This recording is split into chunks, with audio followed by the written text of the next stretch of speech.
Alright, so we've got a System 11 board here. This is set up for an F14. Excuse me. So we already had quite a few sockets that have been replaced. We only had a few we did ourselves.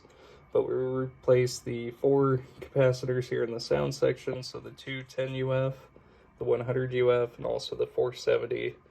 Replaced the 3 power input filter capacitors. So the 3 100 UF, the 22 UF here in the reset section. Replace the power input header. Had anytime the AC relay select would come on, or any of these 4 coils would come on, it would actually lock on all of them, which came out to be SR5 was completely broken in half. So we went ahead and replaced that. 3 of the TIP 122s here in the lamp section were lighting 5, 6, and 8.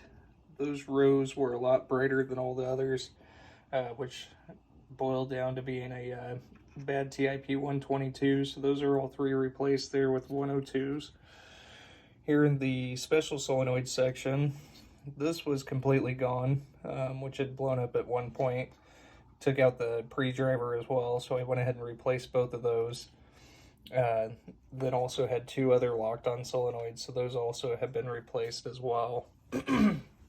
So we've got the one-shot trigger board that's set up here as well to the System 11. So this is a new product that's out from Victor, aka Dumbass on Pinside, which has, provided me with all my other test equipment, displays and all. So this board here is actually really great. So it helps with the special solenoids. So it connects to the special solenoid section as well as intercepts power here from the power input header. And basically what this does is it allows the special solenoid section to fire the solenoid without actually locking on anytime you have a switch that locks on in your game. So we'll try to do this. So I'll show you what it does if you have a switch that's closed on power up. So I'll go ahead and depress that switch, power up the game. And as you can see on the one-shot trigger, it's showing a fault here now. So if we're to go into, starting a game, whatever, I'll go into test mode here to show the coils. And as you can see, none of the special solenoids are working. And that's because I had that switch stuck on at the start. So it won't allow the coil to even fire. So you start up your game, you've got a stuck on switch there for the special solenoid. With having the one-shot trigger installed, it's going to detect that and automatically shut off those those solenoids there. There's also a jumper setting here, excuse me, that will just disable the faulted solenoid and allow the rest of the special solenoids to work. So all you have to do is just swap that jumper over. But also another feature of this, and we'll kind of go through and test the board here as well and go through display test. So we've got alphanumeric on top and just numeric on bottom.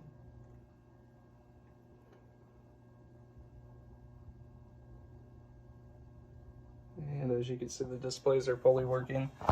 And the fault is no longer there since we don't have a locked on switch. And we'll advance through the test. Just going through sound test here.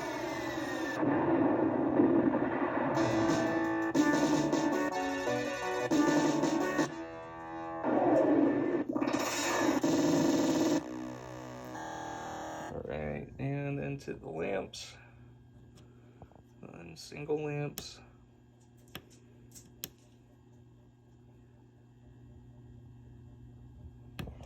And then into the solenoids.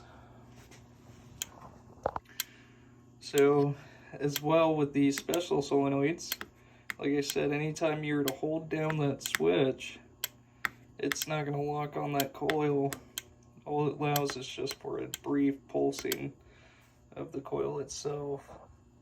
So highly, highly, highly recommend these, especially if you've got a game out on location. It's you know, almost it's almost necessary to have something like this. So showing the yellow LEDs are the switch, and the blue is the drive there to the coil. So holding on that switch, as you can see, it's not holding on the drive to the coil, it just pulsed it one time. And so now, obviously, if we've got a stuck switch in the game, we're not burning up a coil, but at the same time, we're going to be able to notice that obviously that switch isn't working, that coil's not working. We go and check it out. At this point, we don't have a burnt up coil from it locking on. All we've got is a switch adjustment to make there. And so once the switch is adjusted, it's able to work again. And as you can see, like I said, it doesn't lock on that coil, it just briefly pulses it there for you. So again, definitely a product that needs to go into games that are out on location. If I remember right, it works with Williams 3 through 11 and not just Williams System 11, so I highly recommend these to anybody that's got the games out on location. So we just went through all the switches, testing both rows and columns, and last switch to be reported in F14 is switch 63. And as you can see, everything is fully working 100% how it's supposed to, and I'll go ahead and get this all boxed up, as well as your one-shot trigger, and I've got your power supply all done as well. So thank you so much for sending it.